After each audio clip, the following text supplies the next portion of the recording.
Panuorin muna natin ito. Ha? Ayan. Ito po yung video ni PRRD noong 2018. At siya po ay may tinulungan, tumulong sila dito sa nangyari dito merong hindi magandang nagremuspondi po sila sa Albay. Pakinggan nyo po ang kanyang sasabihin.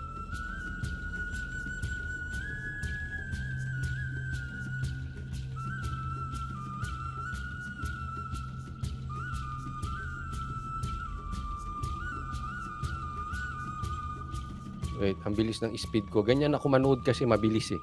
Nakados ako manood. Ina-normal natin.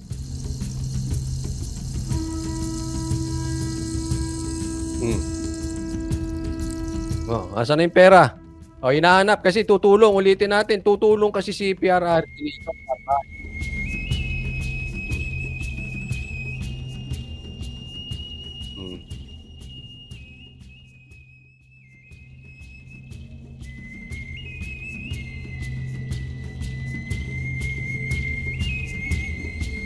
Ay! No sound? May galiwaw? No sound? Let me repeat. Ulit. Ito yun, tutulong ka. Health office dito or DOH for its meron na. upkeep. It's a close enclosure and there must be some sort of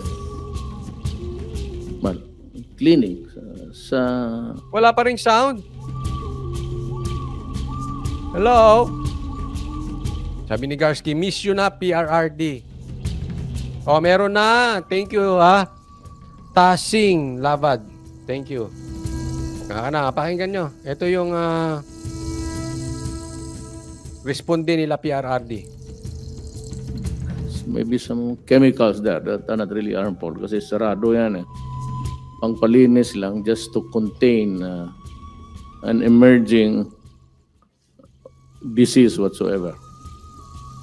Yun lang man ang nakita ko, and if there's any complaint about how we responded, maybe I can hear it now para if it's money, I'm leaving right now. Saan yung pera? Kung pera lang, ay ako yung magbibigay ng pera. Hinahanap ni PRRD yung pera. Bigay mo na kay... Show me the money, PRRD. Sa provincial government ng Albay, it's 20 million. 20 million? I understand that... Palakpakan naman dyan. Weng Ligera, wow, PRRD, I miss you. Ay, ako rin, miss ko. See you on Monday. See you next week. Basta see you.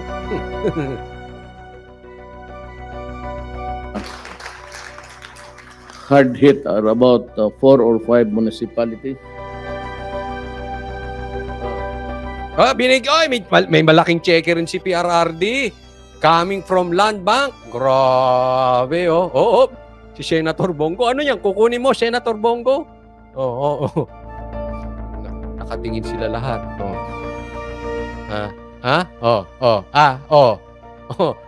Palakihan ng cheque.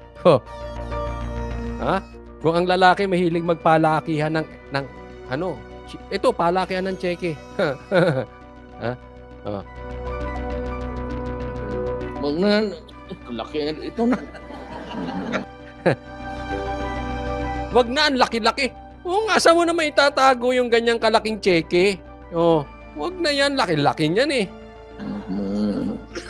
Do not do it in my time. Do not do it in my time. Ngayon, nakita nyo na ang difference ng Marcos nyo sa Tatay Digong ko. Sinolo mo si Tatay Digong Coach Oli, salbahe ka Pilingero ka, Coach Oli, swapang ka. Leleta Gonos, shout out. Maraming salamat po sa kusang loob at sa pag-sponsor ng live ko. Thank you. Ayan. Huwag nyo nang uulitin yung malalaking cheque, Do not do it in my time. Nakukurnihan ako niyan. Ako rin. Sa totoo lang, nakukornihan ako sa ganon. Ha? Oh, nakukornihan. Yung mga may mamimigay ka, kailangan ipakita mo sa camera. Mamimigay ka dahil andun yung pangalan mo. Mamimigay ka, laki-laki ng cheque. Corny. Mamimigay ka, laki-laki ng tarpaulin. Meron bang tarpaulin dito si PRRD? Wala, di ba? Oh?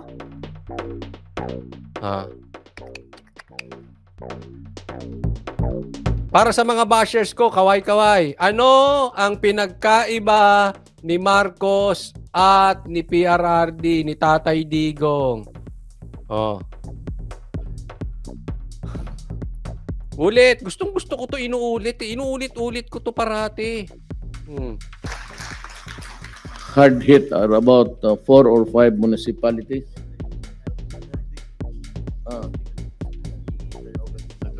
Wag na, laki na ito na. Do not do it in my time. Nakukurnihan ako niyan. Uy, mo ba na, ibigay mo. Kita nyo yung difference ng trapo at puso. Trapo at puso. Trapo at puso. Yan ang difference. Ang namuliti ka dyan, pera naman nila yan. Ang galing, no? Binibigay yung cheque, ayaw niya hawakan. Ha? Sabi, namumuliti ka dyan, pera naman nila yan. Correct.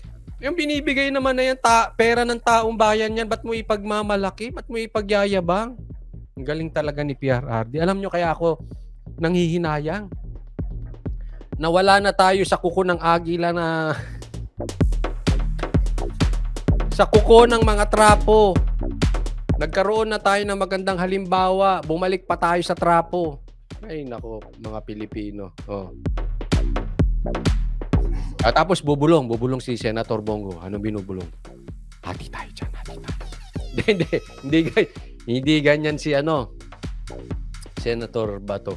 Ay, hindi si Banat Bato, ayoko doon. Si Bongo. Ha? Okay, hindi ganyan si... Joke lang yon. Actually, congratulations. Kasi maraming natulungan to si Senator Bongo doon sa kanilang yung malasakit something. Ha? Marami. Totoo ito. Hindi ko lang nadinig yon. Ha? Nakita ko maraming natulungan yung malasakit center. Guaranteed po yan. Hindi ako nagbibiro. Nakita ko mismo. Tuloy tayo. Binulungan siya ni Senator Bongo. Where is it? Huwag na yung do not do it again. Cut it. I do not like it. Okay, na-share mo na. Na-share mo na pa sila. Hindi, sinasabi ni i-receive mo. PRRD, receive mo. O sige, asa na yon? Hindi na kailangan yung malaki. Ha? Don't do it again. Cut it. O. Hindi napahiya sila ngayon. Ha?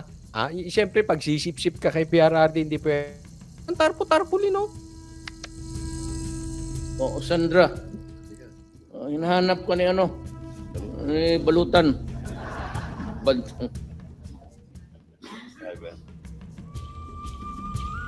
This is for coming from CSO. Tingnan mo ha. This is coming from, binanggit pa niya kung saan. Ha? Hindi niya pinagmalaki sa kanya. Okay. Salamat ha. Right. So you have 25 initially. You have 25 initially. 25 million. Hati tayo, PRRD. Joke lang. Ang ko, astang TV ang anak ng teteng. Gaman. Spend it the way you want for the people. Wala akong dyan. Pagkain, sanitation, I said, is very important. We will remedy the situation. Yan talaga ang problema, even in Marawi. And for the years that I've been with the local government, it's almost the same. Fire, flood, ganon. Yan po si Tatay Digong. Ha? Responde, hindi press con. Tulong, hindi announcement. Maraming salamat, PRRD, kaya namimiss ka ng taong bayan. Sabi ni Salvacion Leiso, ako Coach Oli, patunay, tatay ko laking tulong ng malasakit bill namin. Halos 60K ang binayaran namin, 1.5 lang. Ayoko na pong banggitin. Pero ako'y naniniwala sa sinabi ni Salvacion kasi meron po akong mga nakitang mga kaibigan, nakita mismo na talagang natulungan ng Malasakit Center. At quiet lang yan si Senator Bongo.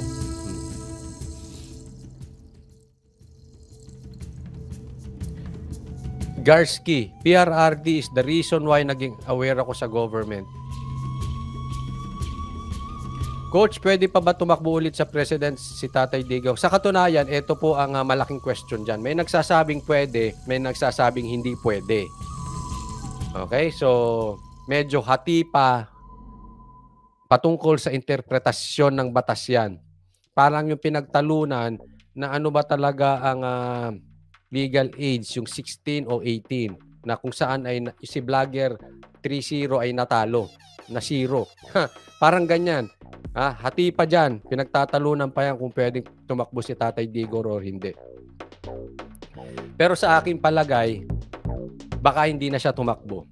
Una, health-wise, medyo talaga may edad na siya pagdating sa 2028. Sa tingin ko lang ito'y opinion ko lang naman, maaring nagkakamali ako. Pagdating niya ron, kasi syempre ngayon medyo, pag ikaw ay naging presidente, manghihina ka talaga. Yung stress. Pansinin nyo, iba na si PRRD ng this video was 2018. Ibang-iba na siya ngayon. So, ganun po kabilis. Kasi pag stressful ba naman ang dumaan sa tinamaan pa ng COVID. Ibang-iba na yung lakas ni PRRD. And for discussion purposes, let's assume kaya pa niya. Palagay ko, since tatakbo si Sara, mag-giveaway na si PRRD. Yan ay opinion ko lang. But hopefully, kaya niya pa. Hopefully, tumakbo siya. I hope I'm wrong, but that is my opinion. Sabi ni The Apricot, ako din dati walang pakialam sa gobyerno, pero dahil kay PRRD ako ay nakaabang sa speech niya. Correct. Di ba sarap pakinggan ni PRRD? Ang layo no? Hindi katulad, sorry, totoo lang, si Marcos, ang boring talaga. Ay, LQP, thank you po sa stars.